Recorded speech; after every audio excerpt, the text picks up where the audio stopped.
Hello everyone. I know you watched this video to accompany you to sleep. So if you like this video, don't forget to like and subscribe. Also, don't forget to tell me where you are from and what time you watched this. Video, let's jump straight into the story. Story 1. When Mary Beth Nolan moved to the quiet town of Willow's End, she seemed like a breath of fresh air, charming, devout, always baking for church events. Over the years, tragedy followed her. 5 husbands, all dead for what appeared to be freak accidents. Drownings, falls of fire, and one mysterious poisoning. Local authorities called her cursed. The community called her heartbroken. But when a rookie insurance adjuster noticed a chilling pattern in her life insurance claims, a hidden past unraveled, one that tied Mary Beth to multiple identities, small towns across 3 states, and an abandoned farmhouse filled with more than just dust. What began as sympathy turned into suspicion, and what was buried beneath her rose garden would finally bring everything to light. Willow's End, Iowa, August 2022. The morning sunlight filtered through the stained glass windows of St. Augustine's Church, casting soft hues of blue and crimson on the pews below. Dozens of townspeople had gathered in silence, their heads bowed in reverence or discomfort, as the pastor offered final words for Henry Nolan, a 64-year-old carpenter who had died in what authorities called a tragic and unforeseeable accident. It was the 5th funeral in as many years for Mary Beth Nolan. She stood near the altar, dressed in modest black, face veiled, lips tight. There were no visible tears. But no one dared comment. Whispers filled the air like incense. Such misfortune, one after another. Can't imagine losing 5 husbands. God must be testing her. Others weren't as kind. That woman's curse. 5? Really, there's no way that's normal. Sheriff Don Keene stood near the back, arms crossed, eyes locked on Mary Beth. He was a suspicious man by nature, but there was something about her stillness, her composure, that didn't sit right. 5 husbands, 5 deaths, each ruled an accident, each resulting in a generous insurance payout. Something didn't add up, and it had taken the death of Henry Nolan, the town's own beloved handyman, for the unease to reach critical mass. The stranger in the back. At the edge of the congregation sat a man no one recognized. Younger, crisp gray suit, neatly parted hair. He didn't cry. He didn't speak. But he scribbled in a small leather notebook, eyes flicking from Mary Beth to the coffin, then to the crowd. His name was Elliot Vance, an insurance fraud investigator with Horizon Mutual. He wasn't there out of sympathy. He was there to calculate risk, and he'd seen a lot of red flags. 5 claims, 5 different companies, 1 common beneficiary. Mary Beth Nolan, and the latest claim, Henry's, was still under review. Elliot had quietly flagged the file for a second-level investigation. He needed a reason to delay payout. Now, as the funeral concluded and Mary Beth exited the polite, hushed condolences, Elliot remained in the shadows, watching, waiting, plotting his next move. Mary Beth's story. She came to Willow's End in 2007, alone, said she was a widow, said she needed a fresh start, rented a small farmhouse on the outskirts of town, and married Peter Cray, a retired rail worker, within a year. Locals thought it was sweet, a second chance at love. When Peter fell from a ladder while cleaning out their gutters in 2010, breaking his neck, no one questioned it. The coroner called it a misstep.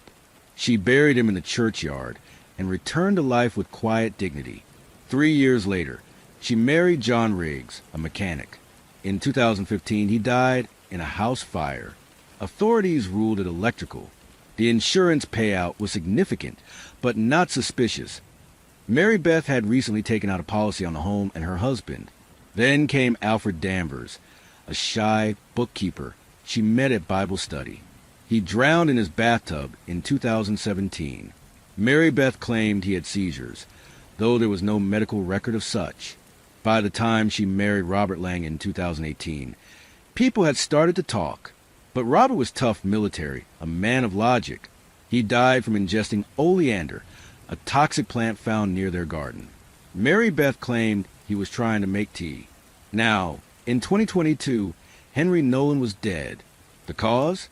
A freak slip on his own freshly waxed woodshop floor. Blunt force trauma to the head. Again, alone in the house. Again, only Mary Beth present. The quiet house on Meadow Lane. Mary Beth's home sat like a photograph stuck in time. White shutters, hydrangeas lining the path, a faint smell of rose water that seemed ever present. From the outside, it was immaculate. Inside, Elliot Vance would later recall, it felt like walking through a museum curated for grief. Framed photos of smiling couples, doilies, fine china that no one ever used. Wedding portraits hung above the fireplace. 5 of them, different men, same woman, same solemn smile. She doesn't look happy in any of them, Elliot noted to himself. Just ready. As part of his preliminary inquiry, he requested an informal interview, something Horizon Mutual allowed under policy assessment standards. Mary Beth agreed without hesitation. She served tea, chamomile, piping hot. Elliot didn't drink it. The interview. Elliot, I'm very sorry for your loss, Mrs. Nolan. Mary Beth, you're kind to say, but I've learned not to hold on too tightly. The Lord gives and takes. Elliot, I understand Henry was a woodworker. Mary Beth, he loved the craft. Built most of the cabinets in this house. Always said hands were meant for building. Elliot, and the accident? You found him. Mary Beth, yes, he was laying face down in his shop. I called the sheriff, but he was already gone. Elliot, were there any signs he had fallen before? Mary Beth, he was steady, careful, but I suppose God doesn't warn us when our time comes. She smiled faintly. Would you like more tea? Elliot declined. She looked disappointed. The ledger. Later that night, Elliot returned to his motel and began cross-referencing the insurance files. It was subtle, but undeniable. Each of Mary Beth's husbands had signed a new or modified policy within 60 days of their death. Each time, the payout amount increased. In Henry's case, he had 2 policies, one with Horizon Mutual, one with a smaller regional company in Nebraska. Elliot called a contact at the secondary insurer. The rep, a woman named Karen, lowered her voice when she heard the name. She's on our radar too, she whispered. But there's more. What do you mean? We ran her background. The name Mary Beth Nolan didn't exist before 2005. Elliot froze. No prior records? None. Not even a driver's license. That's not possible. Unless it's not her real name. The root of the rose garden. At dawn the next day, Elliot drove past Mary Beth's home again. The dew was thick. The grass glistened. And the roses near the front gate stood in perfect bloom, lush, vibrant, rich red petals. He pulled over, stepped out, and studied the soil. Fresher than the surrounding grass. Dark, rich, recently overturned. He snapped a photo. What Mary Beth didn't know was that Horizon Mutual had already requested a full forensic audit on her property. And if what they suspected was true, those roses weren't fed by mulch and Miracle Grow. They were growing in grave dirt.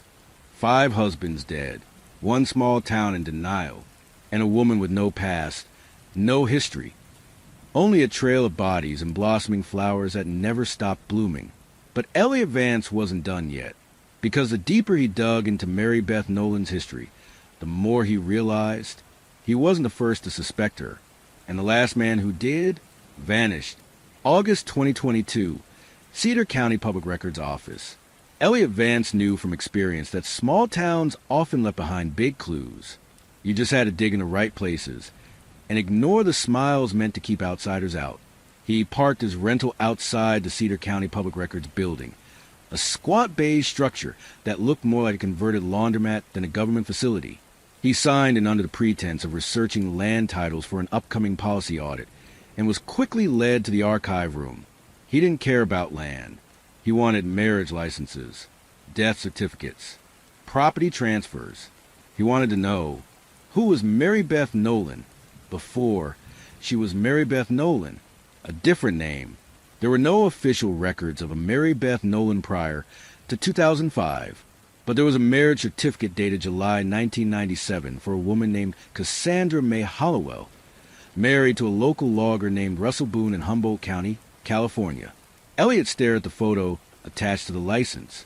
The woman's face was softer, younger, but the eyes, the posture, the signature slant, it was Mary Beth. He dug deeper. Russell Boone died in 2001. Cause of death, hunting accident. Shot through the neck with a high-caliber rifle. His wife, Cassandra Hollowell, had filed a death report. The case had gone cold. Local authorities ruled it accidental. She disappeared less than a year later. The disappearing trail. Elliot cross-referenced marriage records across 3 states. It was a breadcrumb trail of aliases, near matches, and dead ends. 1992, Bethany Mae Kessler married in Nebraska. Husband drowned in a frozen lake. 1997, Cassandra Hollowell, the logger's wife, shot dead.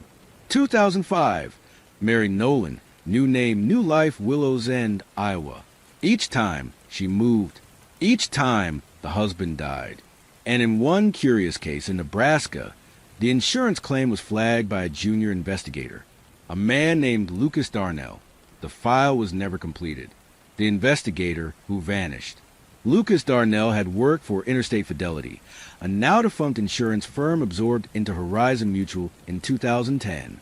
Elliot accessed the merged archive and found Darnell's last recorded claim, a policy dispute concerning the death of Michael Kessler. The claim had been closed due to insufficient documentation. But attached was a hand-scrawled note.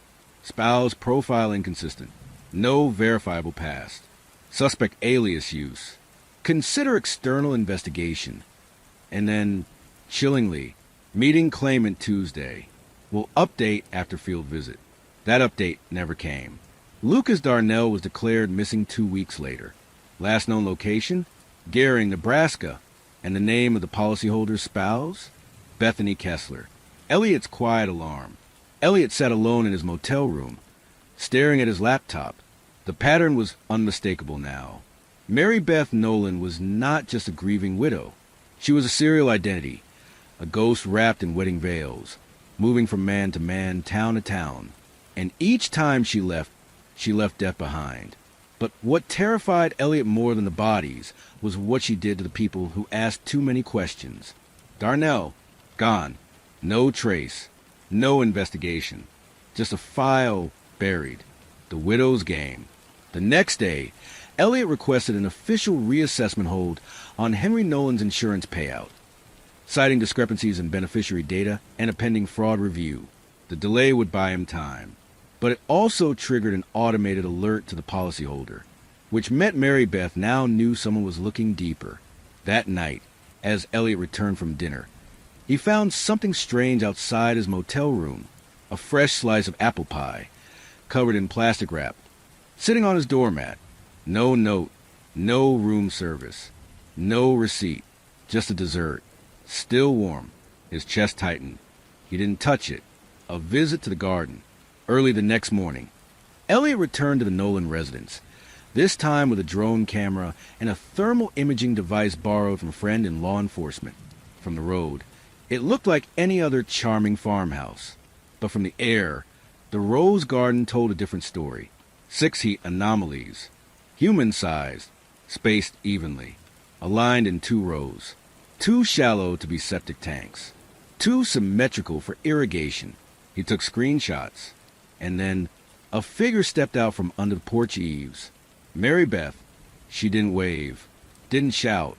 She simply looked up at the drone and smiled. The files that went missing. Later that day, Elliot returned to the Cedar County Records office to dig further into the Cassandra Hollowell alias. The clerk looked confused. "We had a file under that name," she said. "I remember scanning it myself last week. Can I see it?" She checked the system. "That's strange. It's been purged. No digital backup either." "By who?" "Says it was requested by someone from the Department of Insurance." But the request form had no name, no badge number, just a signature in looping cursive. M. Nolan, the map on the mirror. Elliot drove back to his motel. He locked the doors, pulled the curtains, double-checked the deadbolt. Something had shifted. He felt it in his bones. He opened his laptop and traced every known alias of Mary Beth Nolan onto a digital map. The connections formed a spiral, and at the center, a patch of land on the Iowa-Nebraska border, a crumbling farmhouse listed as abandoned since 1986. Elliot froze. The property had never been sold. No taxes paid. No record of demolition. Just coordinates. A void in the system. And according to a newspaper clipping from 1987, that's where her first husband died. There was no doubt now. Mary Beth Nolan wasn't running from her past. She was building on top of it, husband by husband, grave by grave. And whatever lay at the center of that spiral wasn't just a missing file or another body. It was the origin story of a killer hiding in plain sight and someone who had gotten away with it for nearly 40 years. August 2022, Frontier County, Nebraska. The dirt road narrowed as Elliot Vance's rental SUV bounced over gravel and weeds. According to his GPS, he was less than a mile from the coordinates. A forgotten plot of land registered to a Thomas Hollowell. Never sold, never developed, and completely absent from county tax rolls since 1987. The land around him was eerily silent. No homes, no cattle, no birds, just wind and dust. The farmhouse emerged from a haze of summer heat, like a ghost made real, its frame sagging, paint long eroded, roof partially cave-in. Trees twisted around the fence posts like they were trying to pull the house back underground. This was it. The house where Mary Beth Nolan first became a widow. The first husband. The earliest traceable alias for Mary Beth was Cassandra Hollowell, married to Thomas Tommy Hollowell, a ranch worker, in 1983. His death was recorded as a fire accident in 1986. But the house? It never burned. There was no sign of scorching, no charred beams, not even a smoke stain. The coroner's report claimed the body was recovered post-blaze. But now, standing in the remnants of the supposedly destroyed home, Elliot saw the truth. The fire had never happened, which meant the body had been placed, not discovered. The death was staged, fabricated, inside the ruins. Elliot stepped inside. The floor groaned under his weight. Tattered curtains swayed from broken windows. Mice skittered in the walls. And on a mantel above the hearth, somehow untouched by time or thieves, sat a rusted picture frame. Inside it, two people. A young man with a crooked smile, wearing a sheriff's uniform. And beside him, a woman in her 20s, staring straight into the camera with haunting calm. Cassandra, Mary Beth, the eyes hadn't changed. The crawl space. Elliot found a door to the root cellar half buried under a pile of fallen wood. He cleared it carefully and pried it open. The air that came out was stale, dense, metallic. He descended slowly, flashlight in hand. The cellar was narrow, only about 10 feet across, with crumbling stone walls and a dirt floor. But on one side, something caught the beam of his light. A row of scratch names, etched into the stone, barely visible. He crouched, brushed away the grime, and read. Tommy, Peter, John, Alfred, Robert, Henry. All 6 names. 6 husbands. But Tommy's was first. The engraving beneath it was different. Deeper, almost violent. Someone had dug a final name under Tommy's. Cass. The police report that vanished. Back in his motel, Elliot contacted a retired investigator he trusted, Officer Randall Randy Greaves, who'd worked rural Nebraska for 3 decades. Randy picked up after 3 rings. Elliot, do you remember Cassandra Hollowell? Randy, God, that name. Yeah, back in the 80s. Real odd case. Elliot, says the husband died in a fire. Randy, that's what we were told. But the fire never made sense. I was green then, just a beat cop. I remember showing up after the body was already at the coroner's. Elliot, did you see the house? Randy, yeah, no fire damage. None. Elliot, what happened to the report? Randy, disappeared. I know I wrote one. Detailed. Even flagged it for follow-up. A month later, my supervisor said the file was closed internally. Next thing I know, she's vanished. Just left. Sold the land to the county. No forwarding address. A pattern of erasure. Elliot compiled a timeline. 1983. Cassandra marries Thomas. 1986. Thomas dies in fire. No evidence of fire found. Body allegedly cremated. 1987 to 1992. No trace of Cassandra. 1992. Emerges as Bethany Kessler. Another husband dies. 1997. Becomes Cassandra Hollowell again in California. 2005. Rebrands in Iowa as Mary Beth Nolan. 2022. Latest death, Henry Nolan. Each identity spanned roughly 5 to 7 years. Each new life began with a fresh start in a remote town. Each death brought an insurance claim, a funeral, a sympathetic community, and then a disappearance. No one ever investigated. Until now, what she left behind. Elliot returned to the Hollowell property a second time, this time with gloves and a trowel. He began digging in the soft earth beside the house. He didn't know what he was expecting. Bones, maybe a buried weapon. Instead, he found a small lockbox, rusted shut. It took him hours to pry it open. Inside were 6 Polaroids, each of Mary Beth with a different man. Smiling, happy, one torn photo of her as a child, with an older woman, likely her mother. A collection of driver's licenses, all with different names, and a blood-stained wedding ring. On the back of the ring was an engraving. To my Cass, forever starts today. It was Thomas's. She had kept it all these years, not as a memento, but as inventory. The notebook, beneath the photos, was a notebook, leather-bound, weathered, pages brittle. The first page read, "If they ever find this, know that I tried to stop. I truly did. But each time I loved, I saw the end. The moment, the scream, the stillness, and I knew it would come again. I could never outrun the silence that followed." Each entry that followed detailed rituals, not religious, but personal routines. One pattern repeated over and over. Day 45, tea, praise, laughter. Day 46, roses trimmed, letters hidden. Day 47, a still morning, a final breakfast. Day 48, accident. Always day 48, always after 6 weeks. Days the wind swept across the empty fields. Elliot Vance stood at the edge of a truth buried for nearly 4 decades. He wasn't chasing a grieving widow. He was chasing a woman who perfected the act of loving just long enough to destroy. And now that she knew he was coming, he might not make it to day 48. August 2022, Willow's End, Iowa. Elliot Vance was a man built on skepticism. He trusted facts, patterns, paper trails, not intuition or gut feelings. But when he returned to his motel that evening and saw the envelope waiting for him on the bed, placed neatly centered without any sign of forced entry, his throat tightened. There was no note, just his name in looping cursive, Mr. Vance. Inside was a single sheet of ivory stationery, faintly scented with rosewater.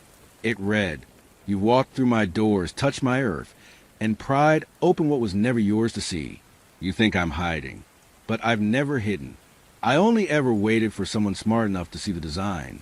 If you want the rest of the story, come tomorrow, noon, alone. M. A dangerous invitation." Elliot sat on the edge of the bed, rereading the letter over and over. There were no fingerprints, no return address. But the message was clear. She knew everything. Where he had gone, what he had found, and more disturbingly, how to reach him without detection. It wasn't just that she anticipated his investigation. She controlled it, debating the risk. He phoned Randy Greaves again. "Randy, let me guess. She left you a calling card?" Elliot, more like an invitation. "Randy, Jesus Christ, Elliot, you planning to show up?" Elliot, "If I don't, she disappears." Again. "Randy, or you do." Elliot thought long and hard. He wasn't law enforcement. He had no badge, no legal ground for arrest. Just a theory and a string of buried men no one else had bothered to exhume. "Randy, do yourself a favor, son. Let this one rot." Elliot, it already has. He hung up and decided to go. The garden again. The next day at noon, Elliot stood outside the Nolan residence. Everything looked the same. The picket fence, the manicured lawn, the ever-blooming roses that somehow never wilted. The house exhaled a stillness that felt too deliberate. He knocked once. The door creaked open by itself. No footsteps, no greeting, just a trail of white flower petals leading inward into the spider's parlor.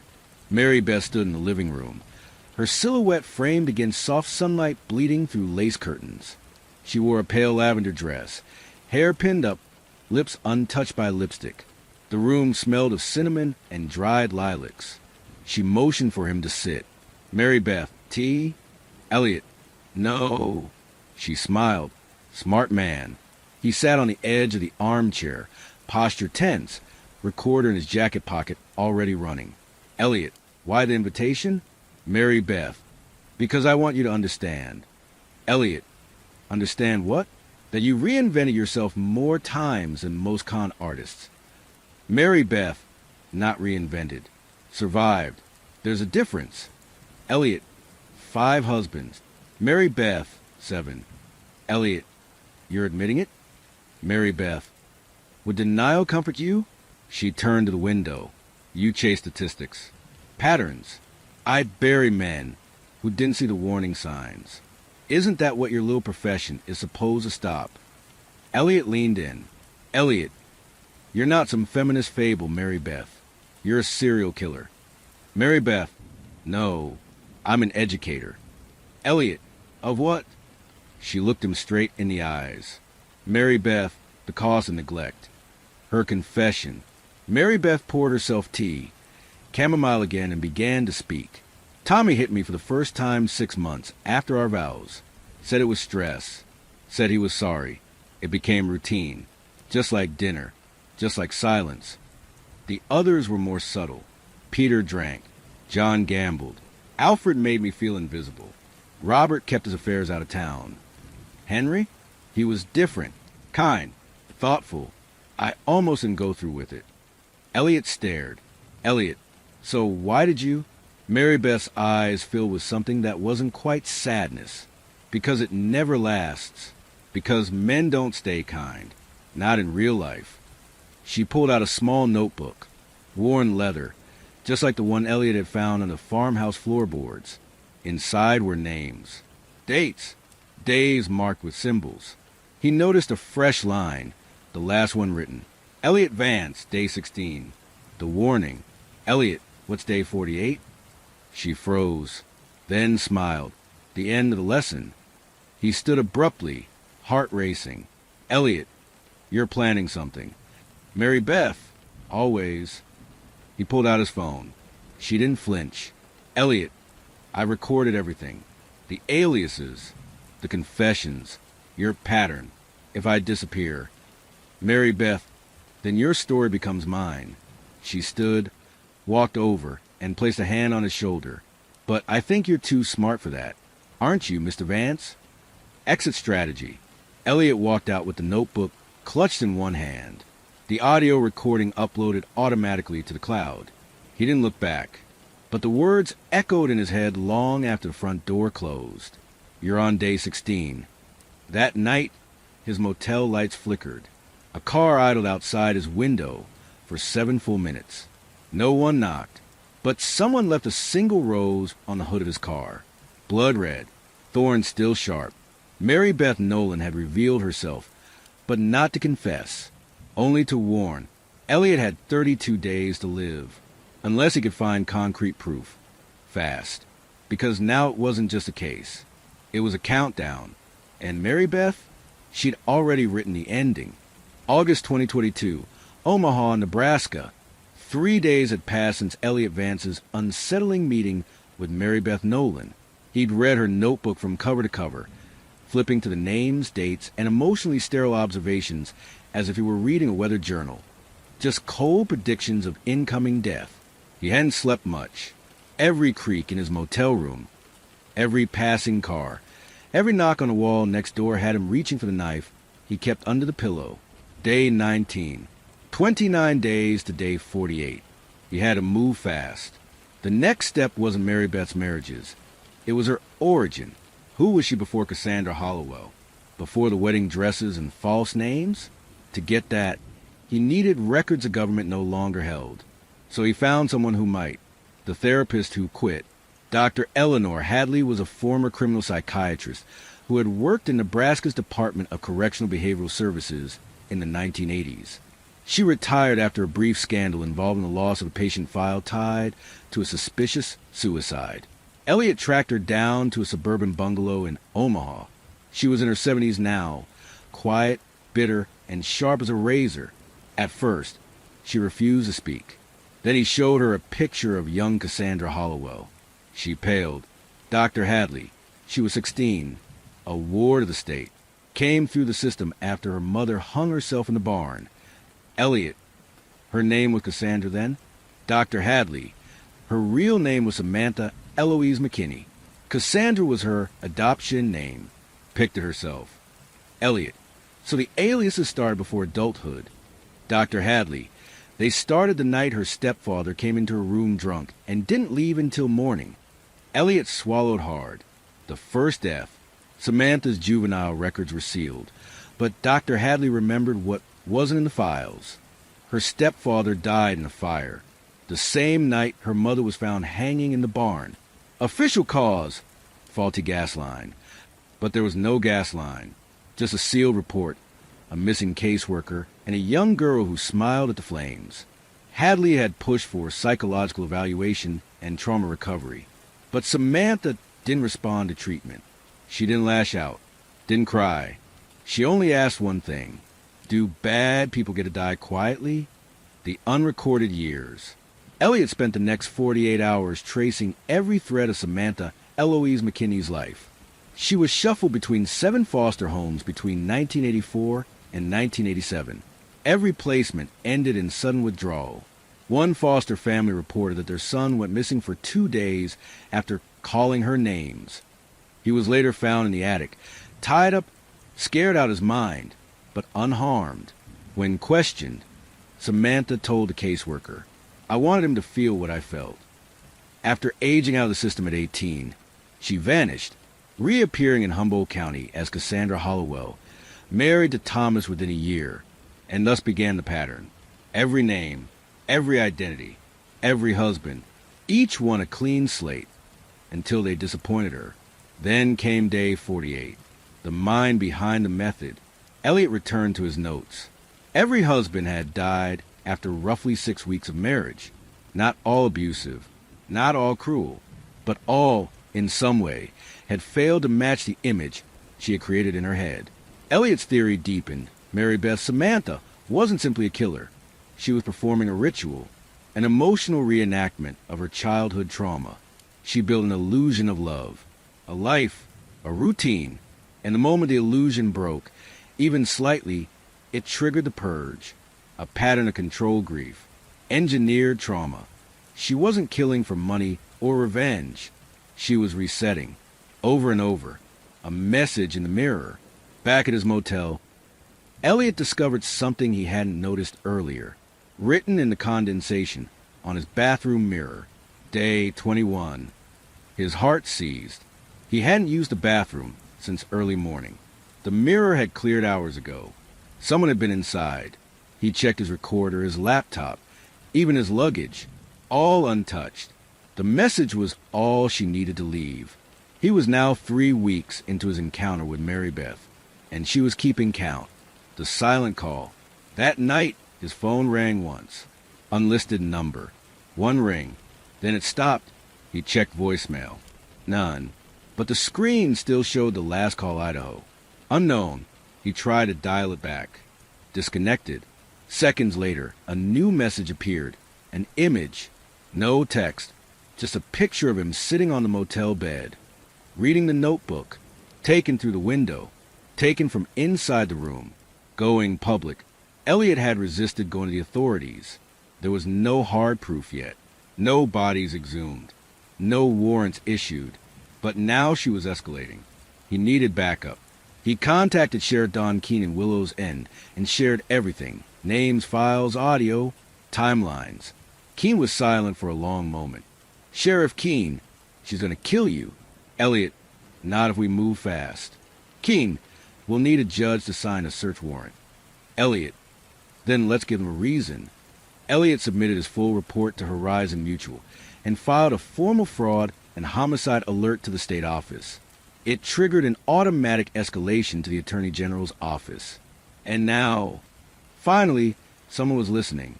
But they would need more. They would need evidence of murder. And Elliot would need to survive long enough to get it. As the clock ticked toward day 22, Elliot Vance realized the next steps would not just be risky. They would be personal. Mary Beth had invited him into her web. Now she was tightening the strands. August 2022, Willow's End, Iowa. The small convoy rolled up to the Nolan residence just after dawn. Sheriff Don Keene led the way, followed by a team of forensic techs, 2 deputies, and Elliot Vance in the back of an unmarked SUV. The search warrant had come through at 4:17 a.m., signed by Judge Hawthorne in nearby Jasper County. The charge: suspicion of insurance fraud, identity falsification, and homicide. Officially, they were there to investigate inconsistencies in the death of Henry Nolan. Unofficially, they were about to dig up Mary Beth Nolan's garden. The house on guard. Mary Beth watched from the porch as the vehicles pulled in. She wore a white blouse, linen pants, barefoot on the painted steps. Not a flicker of surprise crossed her face, only a faint smirk. Sheriff Keene, Mrs. Nolan, we have a warrant to search your property. She nodded politely. You'll need gloves. The soil's stubborn. Her calm unnerved everyone. Most suspects raged, pleaded, or fled. Mary Beth? She brewed coffee. The garden that shouldn't grow. The team began with the rose garden, 12 bushes in total, evenly spaced along the rear fence.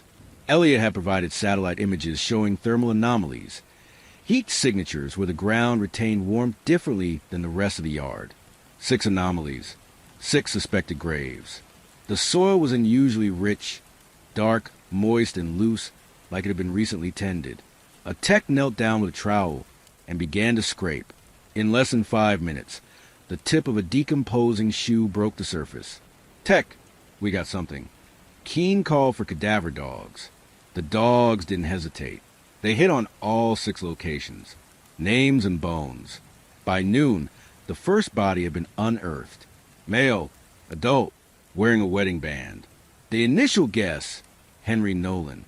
But when the second body came up, so did the confusion. This one was older, with heel bone fractures and dental work not matching Henry's records. By sunset, 4 male corpses and 2 sets of partial remains had been discovered, each in a separate, shallow grave, each wrapped in linen sheets, precisely folded, each grave marked by a rose bush blooming in defiance of the death beneath. A forensic anthropologist on site made the first chilling observation. These burials spanned decades. The Book of the Dead. Inside the house, Keene and Elliot searched the den. They found a locked trunk beneath the window seat. When pried open, it revealed 6 Polaroid albums, each labeled with initials, a folded insurance policy for each husband, marriage licenses in 5 different states, passports under aliases, Cassandra Hollowell, Bethany Kessler, Margaret Duell, Nadine Flowers, a velvet pouch containing rings, wedding bands, each with initials engraved. It was a ledger of lives claimed, filed with meticulous order. At the bottom of the trunk was a composition notebook. Like the others Elliot had seen, this one was titled The Garden. Inside were handwritten entries, tracking her plantings. Henry, day 48, bled easily. Still loved me. Left a note. Robert, day 49, suspected. Cried. Too late. John, day 46. Gambling was the excuse. Didn't need one. Tommy, day 48. First bloom. Fire didn't work. Peter, day 47. Asked the wrong question. Smiled when I said yes. Alfred, day 45. Too quiet. I made it loud. Elliot stopped reading. It wasn't a garden. It was a graveyard of rituals. A public shock. By nightfall, local news outlets had swarmed the Nolan property. Helicopters circled overhead. Reporters whispered phrases like Black Widow, rural serial killer, and the Rose Garden murders. Sheriff Keene made a brief statement. We are conducting an ongoing investigation into multiple suspicious deaths tied to this residence. The homeowner, Mary Beth Nolan, is cooperating at this time. She was too much so. She answered every question, corrected paperwork, even offered the names of the men buried in the yard, though she claimed ignorance on how they got there. Isn't it strange, she said, how men tend to disappear on their own? Elliot's unease. Back at the sheriff's office, Elliot reviewed the evidence. It was overwhelming. Physical remains, paper trails, recorded conversations, handwritten confessions. But still, something didn't feel finished. 6 graves, 6 men. But in the early thermal images, there had been 7 anomalies. One was missing, and the 7th body wasn't in the garden. It was somewhere else. A new clue. Mary Beth had been booked for questioning. As she was escorted into holding, she turned to Elliot and whispered, "You forgot one." He stared. "Mary Beth, the first one, the only one I buried for love." "Elliot, Tommy?" She shook her head, slowly. Earlier, under the oak tree, the hidden grave, Elliot and Keene returned to property just before midnight. Only one tree stood on the land outside the fenced garden. A gnarled oak, long dead, its bark splitting like dried bone. Ground-penetrating radar confirmed a cavity beneath the roots. They began digging. It didn't take long. Inside was a child-sized skeleton, wrapped in a deteriorated quilt. No ID, no photos, no documentation, just a pendant clutched in the tiny hand. A pendant that matched the one in Mary Beth's childhood photo, the one she wore as a young girl named Samantha. The final grave had been found, but it wasn't a husband. It was her brother, the one the state had no record of, the one her stepfather claimed had run off, the one she had loved before the trauma began. She hadn't just buried victims. She buried her past, and now it was all unearthed. October 2022, Frontier County Courthouse, Nebraska. The courtroom was packed. News vans lined the street outside. Reporters elbowed for space along the gallery benches. America wanted to see the woman behind the roses, the widow who buried her husbands with a smile and a trowel. Mary Beth Nolan, born Samantha Eloise McKinney, entered with the calm grace of someone who just won a raffle, not someone facing 6 counts of first-degree murder, fraud, identity theft, and obstruction of justice. She wore soft blue, no handcuffs, and a faint smile. Her defense? She didn't kill anyone. The legal chess game. The prosecution laid out its case like a surgical dissection. 6 bodies found buried on her property. Marriage records tying her to everyone. Insurance claims paid out to her after each death. Journals that documented the men's final days in chilling detail. Aliases and forged documents going back over 30 years. And most damning of all, her own recorded confession to Elliot Vance. But the defense had a different story. My client is a victim of systemic abuse, male violence, and state failure. These men were dangerous. She was isolated. She had no one to turn to. They argued the notebooks were trauma journals, not murder logs. They argued the insurance money was compensation, not motive. They even argued Elliot Vance had coerced her statements. A journalist, not a cop, no Miranda warning, no counsel. A nation divided. The public was split. Some saw her as a cold-blooded killer who manipulated towns, men, and law enforcement with terrifying precision.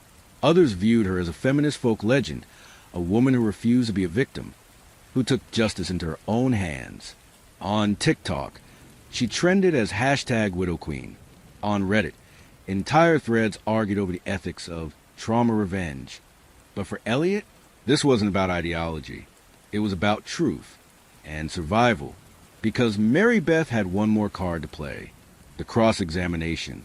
When Elliot was called to the stand, he expected pressure, but he didn't expect what came next. Mary Beth's lawyer produced a sealed envelope. Inside, photos of Elliot at Mary Beth's house before the official investigation began. Another set, Elliot near the grave sites with shovel in hand. Were you digging without a warrant, Mr. Vance? Did you trespass? Did you alter the scene before police arrived? He answered truthfully, yes, yes, yes. The courtroom murmured. The defense leaned into it. So, how can we trust the integrity of any evidence tied to these graves? The widow takes a stand. On day 12 of the trial, Mary Beth testified. She spoke clearly, calmly, and with striking composure. Each man hurt me, not all with fists, some with silence, some with shame.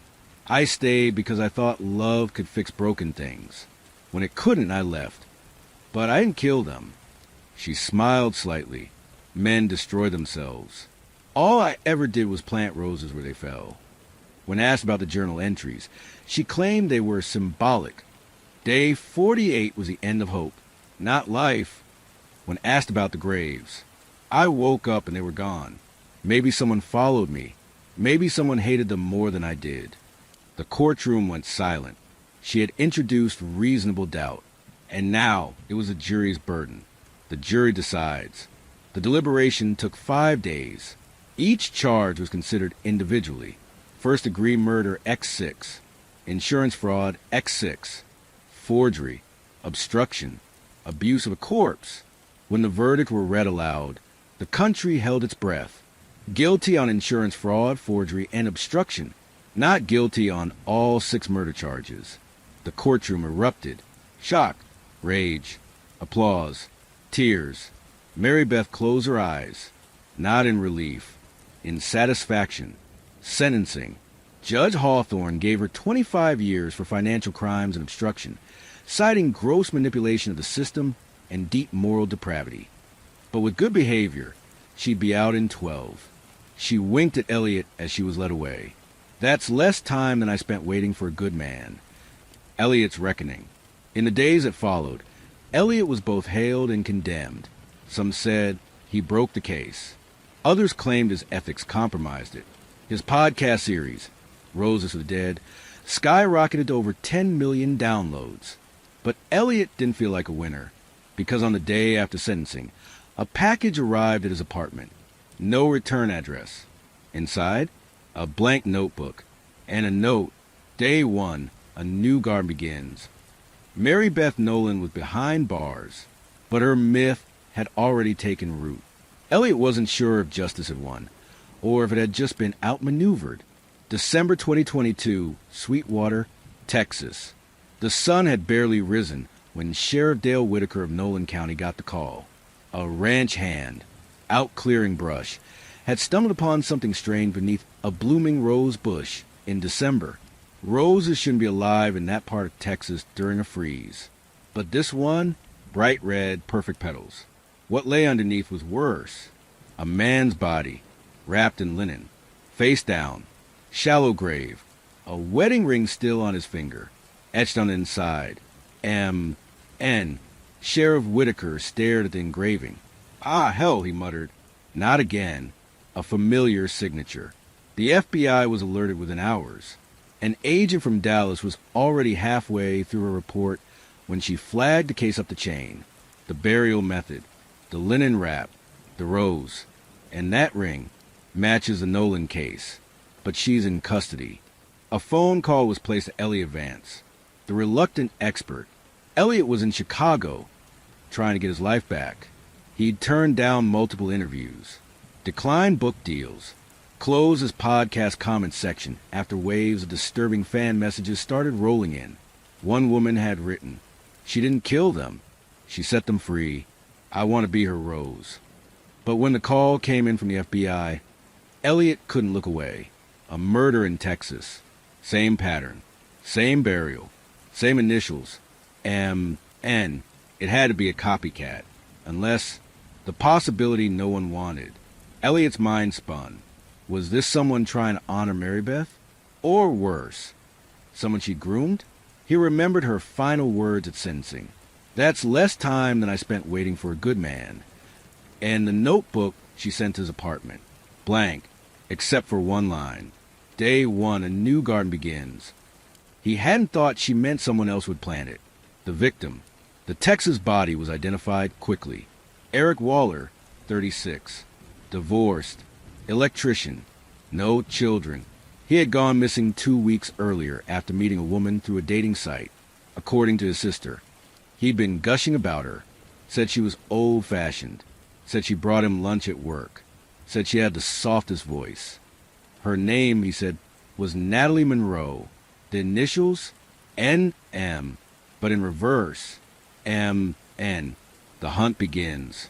The FBI tracked the dating profile. Fake photos, VPNs, prepaid phone numbers, all signs of a careful, calculated operator. Whoever Natalie Monroe was, she'd studied Mary Beth Nolan's playbook perfectly. A rose bush was purchased from a small nursery in Abilene, a rare hybrid tea rose that bloomed even in early winter, paid in cash, delivered to a post office box. The P.O. box was registered under another false name, Beth K. Hollowell, a combination of Bethany Kessler and Cassandra Hollowell, two of Mary Beth's known aliases. This wasn't a coincidence. This was devotion, Mary Beth's silence. The FBI paid a visit to the Nebraska Correctional Center for women. Mary Beth was brought into the visitor's room, hands folded, hair neatly tied back. She wore a subtle smirk the moment they mentioned Texas. Agent, you inspired someone. Mary Beth, everyone wants to be loved. Sometimes they just need a guide. Agent, do you know her? Mary Beth, who says it's a her? Agent, she used your aliases. Mary Beth leaned in. You're assuming I started something. Maybe I just showed people what was already inside them. The cult of the widow. Elliot dove into forums, blogs, message boards. He found them, dozens of online groups dedicated to Mary Beth, many private, some dark. They referred to her as the Bloom, the final wife, and St. Cass. Users posted messages like, I'm on day 18. He doesn't even know. She taught us how to see the end before it begins. I bought the shears today. There were even how-to guides, burial layouts, journal formats, how to prepare the garden. It wasn't just one copycat. It was a movement. Elliot's breaking point. He stared at his screen in horror. This wasn't just a story anymore. Mary Beth hadn't just killed 6 men. She planted an idea, and now others were harvesting it. He called Sheriff Keene. Elliot, we're not done. She's not done. Keene, she's locked up. Elliot, her body is. Her influence isn't. Elliot submitted everything he found to the FBI, but as he was closing his laptop, a message popped up in his inbox. No sender, no subject, just one sentence. You're on day 34. The nightmare was spreading. Mary Beth Nolan might be in prison, but her legacy had escaped the garden. January 2023, Quantico, Virginia, at a secure FBI task force meeting dubbed Operation Widow's Web. Agents pinned a map of the United States to the wall. Red dots were spreading across it like a slow disease. 5 murders, 5 states, all in the last 30 days. Each case bore the same eerie hallmarks. Victim, recently married or in a romantic relationship. Cause of death, undetermined, but likely asphyxiation or poisoning. Burial, shallow grave beneath a blooming rose bush. Signature, wedding band engraved with initials, all variant of MN or other known Nolan aliases. These weren't coincidences. They were replications. Mary Beth's blueprint. Elliot Vance sat at the edge of the conference table, reviewing photos. Victims from Arkansas, Oregon, Maine, Florida, and Utah. Each garden was different, but the message was unmistakable. He flipped through a notebook the FBI had seized from a suspect in Portland. On the last page, I watched her trial. I listened to her every night. She showed me the way. I will bloom where I bury. These weren't random acts of violence. These were disciples, and they called themselves the gardeners. The cult mentality. An undercover FBI profiler infiltrated one of the invite-only chat rooms. Within a week, she was invited to an encrypted Zoom call. 27 people, faces obscured, voices modulated. They read from a document called the Blooming Book. Rules, Rituals, phases, a disturbingly structured doctrine built around Mary Beth Nolan philosophies. Day 1 to 12, emotional investment. Day 13 to 20, quiet obedience. Day 21 to 40, observation. Day 41 to 48, separation from illusion. Day 49, planting day. It wasn't about murder to them. It was ascension. The woman in the mirror.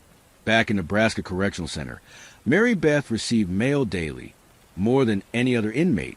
Letters, artwork, roses wrapped in pages torn from the bell jar, wedding rings, sometimes keys. Prison staff began intercepting contraband, but something more insidious was slipping through. Questions. Am I on day 37? Do I need poison, or is silence enough? Will he deserve it? Mary Beth answered none of them, but she read every one, and smiled. The broken connection. Elliot attempted to visit Mary Beth again, this time under FBI escort. She declined the meeting, sent a note instead. I already told you the story, Elliot. You're just catching up. The garden doesn't need me anymore. It knows how to grow. That night, Elliot found a single rose on his pillow in the hotel. Real, fresh. No one had entered his room. Pattern of the gardeners. A disturbing pattern emerged among the victims. All had histories of emotional or financial manipulation. None had violent criminal records. All had partners described by friends as charming, intense, and overly romantic in beginning. The killers? Mostly women, but also 2 men. Elliot's theory proved correct. Mary Beth hadn't passed on her trauma. She'd passed on her template. Some gardeners were survivors. Some were predators. All believed they were correcting wrongs. And society, it didn't know who to blame. When justice fractures, cable news exploded. Copycat killer cult spreads across U.S. Mary Beth Nolan's influence reaches new generation of vigilantes. Are we creating killers by celebrating trauma? Debates raged. Was Mary Beth Nolan responsible for their actions? Or had the justice system's failure to convict her on murder charges simply invited more? Petitions arose to retry her. Some argued she should be put in solitary confinement indefinitely, but others defended her. The online movement, calling themselves the Bloomed, now numbered in the thousands. Elliot's descent. Elliot Vance hadn't slept in days. He kept a pistol on his nightstand. He no longer dated, no longer answered unknown numbers. He felt like he'd become part of the web. Worse, he'd helped spin it. You gave her a platform. You made her a legend. He tried to walk away. But on January 27th, the 6th body was found, this time in Illinois, less than 40 miles from where Elliot lived. The name of the victim, Matthew Nolan Vance. His younger cousin. Elliot dropped the phone when he heard. He hadn't seen Matt in years. But the killer had chosen the name deliberately. It wasn't a mistake. It was a message. The gardeners weren't hiding anymore. They were evolving. And now, they were turning their attention to the man who exposed their queen. February 2023, Chicago, Illinois. Elliot Vance stood at the edge of a grave he hadn't dug. His cousin, Matthew Nolan Vance, was being lowered into the earth. No press, no cameras, just a priest, 2 weeping family members, and a body buried beneath the chill of February frost. A rose lay atop the casket, deep red, perfect, unseasonal. He stared at it until his knuckles turned white on the umbrella handle. This was no longer about journalism. It was personal, and the gardeners had made one thing clear. He wasn't a reporter anymore. He was the next Bloom, tracing the route. The FBI launched a targeted operation, Project Final Bloom. 5 months of investigation, leads, undercover agents, and cyber forensics had all pointed toward a singular figure emerging among the gardeners, a woman known only as Lilith. She didn't hide behind Mary Beth's name. She surpassed it. Lilith preached that love was a lie that chained women, and that planting the illusion set them free. She wasn't just quoting Mary Beth. She was weaponizing her. The true believer. After weeks of digging, they found her real name, Nora Delaney, age 29, former social worker, Dismissed for ethical misconduct in 2020, Nora had been present at Mary Beth Nolan's trial. Sat 2 rows from the back every day. She'd written to Mary Beth in prison over 100 times. And while Mary Beth never responded officially, her prison log showed unauthorized visits, logged under fake IDs. One believed to be Nora herself. It's where she received the Garden Journal, the original unredacted version Elliot had never seen. And now, Nora wasn't just mimicking the crimes. She was coordinating them. The final note. Elliot returned home after the funeral and found his door unlocked. Nothing was stolen. Nothing was out of place, except one item. On his kitchen table, a terracotta pot, fresh soil, a blooming rose. Inside the petals, tucked like a love letter, was a folded scrap of paper. Day 47. Preparing for the end. Elliot didn't call the police. He packed. He moved to a secure location with full-time FBI surveillance. But even there, he felt exposed. It wasn't just paranoia. They were still out there. And the message was clear. He had 1 day left, unless he ended it himself. Playing the bait, Elliot proposed a risky plan to the task force. Let him go off-grid, post a farewell episode to his podcast, announce he's leaving town for good, make himself the ultimate bait. The FBI initially resisted. Too dangerous. Too unpredictable. But Elliot insisted. You don't catch a spider by chasing it. You wait in its web. The trap. On day 48. Elliot checked into an old roadside motel in Rock Island, Illinois. Alone. No FBI presence visible. Just a single room. A recorder. A backup camera. And a single rose bush and a planter outside the window. At 2:19 a.m., the door creaked open. A figure entered. Calm, dressed in black. Gloves. No mask. She approached quietly. Nora Delaney. Nora, you're not afraid? Elliot, only of being wrong. She pulled a syringe from her coat. Nora, you should have stopped digging. Elliot, and you should have planted your lies deeper. That's when the lights flashed. Doors burst open. FBI agents swarmed in. Nora didn't fight. She just smiled. It's okay. Another will bloom. Mary Beth's final word. News of Nora's arrest spread fast. She faced multiple murder charges, conspiracy, and attempted homicide.